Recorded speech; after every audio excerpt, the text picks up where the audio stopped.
Selain itu, kalau Anda lihat di ayat 19, sebab aku telah memilih dia. Nah, ini sekarang karena Abraham.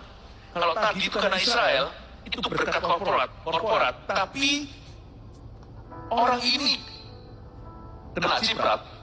Kalau sekarang di ayat 19, ini urusan Tuhan secara individu dan personally dengan Abraham. Sebab aku telah memilih dia, supaya diperintahkannya kepada anak-anaknya dan kepada keturunannya, supaya tetap hidup menurut jalan yang ditunjukkan Tuhan, dengan melakukan kebenaran dan keadilan, supaya Tuhan memenuhi kepada Abraham apa yang dijanjikannya kepadanya. Jadi dua hal yang membuat Tuhan itu mewahyukan sesuatu. Satu, demi umat Allah. Ini bukan PowerPoint ya, nanti akan ada sendiri 3 poin sederhana. Tulis dulu aja, mengapa Tuhan mewahyukan sesuatu kepadamu yang tidak diwahyukan orang lain. Pasti ada hubungannya untuk umat Tuhan. Pasti demi gereja. 2, kenapa Tuhan mewahyukan sesuatu kepada Abraham atau kepada sahabat-sahabat yang lain? Because of what God is doing in their life. Karena aku memilih dia. Karena Tuhan melihat Abraham ini adalah orang pilihan. Dan Tuhan punya tugas atas hidupnya.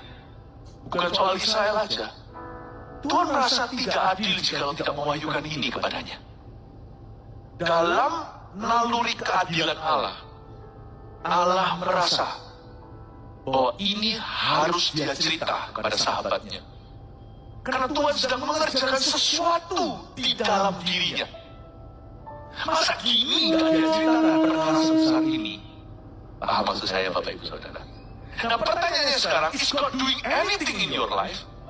Apakah Tuhan mengerjakan sesuatu di hidupmu atau tidak? Kalau tidak, jangan-jangan Tuhan tidak perlu mewahyukan apa-apa di dalam hidup Anda. I know God is doing something in mine. Saya tahu Tuhan sedang mengerjakan sesuatu di dalam diri saya. Salah satu confidence atau rasa percaya diri saya itu karena saya tahu I have a purpose in my life. Saya punya tujuan ilahi dalam hidup saya. Naik pesawat saya tidak takut, naik mobil saya tidak takut. Karena saya tahu saya punya tujuan. Saya bisa jaga diri sebatas yang manusia mampu. Tapi lebih dari itu, saya nggak takut takdir karena nasibku di tangan dia yang berkepentingan. Kalau saya tahu saya orang pilihan, saya dipilih Tuhan untuk sesuatu, bukan kamu yang memilih aku yang memilih kamu supaya kamu pergi dan berbuah dan buahmu kekal. Kalau saya tahu bahwa Tuhan itu punya gawe, Tuhan itu punya kepentingan dalam hidup saya nggak takut tenggelam.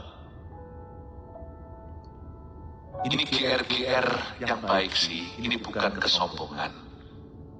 Kalau ada apa-apa, saya nggak rugi kok, karena mati adalah keuntungan. Kalau ada apa-apa sama saya, kalau belum waktunya, yang rugi adalah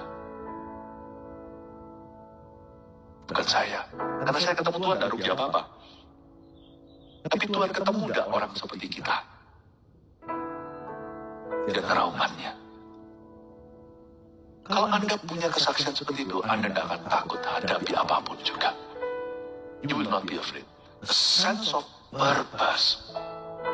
Makanya, orang yang tidak pelayanan apa-apa, tidak kontribusi apa-apa pada kerajaan surga, tidak pernah memberi diri, tidak pernah melayani maksud ilahi, orang seperti itu sebenarnya hidup dalam ketakutan.